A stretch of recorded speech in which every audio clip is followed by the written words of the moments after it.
প্রক্রিয়াটা কত সুন্দর, তাই না? এরা পরিশ্রম করে, আনন্দ ফুর্তিও করে।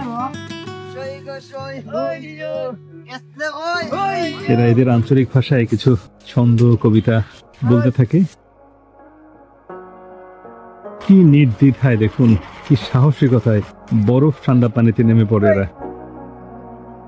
নৌকা চলে এসছে একটা, নৌকাটাতে একটু উঠতে চাই আমি। দেখি আমি একটু উঠে জালের সাথে দিঘির মাঝখানে যেতে পারি কিনা। আপনাদেরকে মাছ ধরবার একটা পুরো প্রক্রিয়া দেখাতে যাচ্ছি। দিঘির জলে জাল ফেলা হয়েছে, একজন জেলে ভাই জালটাকে ঠিক করে দিচ্ছেন। এখন এই কর্নারটাতে জালটা তোলা হবে, জলের এক মাথা এদিকটাতে আর এক মাথা ওই যে ওখানে। মাঝি পাইয়া যাও রে ও ফুল দরিয়ার মাঝে,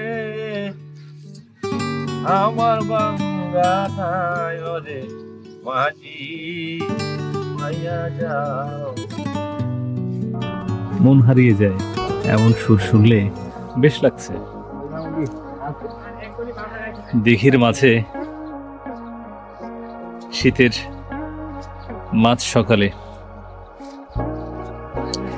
রৌদ্রের তাপ উপভোগ করছি, নৌকা ভ্রমণ উপভোগ করছি, মাঝিদের জেলেদের সুরের কণ্ঠের গান উপভোগ করছি, মাছ ধরা দেখছি, উপভোগ করছি। এই ভালো লাগার ব্যাখ্যা নেই আসলে। মাছ, গাছ, নদী, পুকুর, নৌকা, ভেলা, প্রকৃতির সৌন্দর্য, পানকড়ি, বক, চিল, ছাগল, মুরগি। প্রকৃতি আসলে সুন্দর।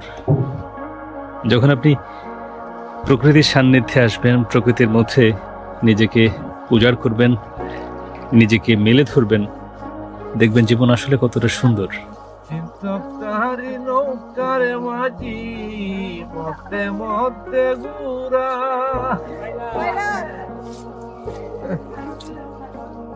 আগার মাঝি ফাঁসায় গেলে বলে যায় ডুবিয়ারে মাঝি পাইয়া যাও।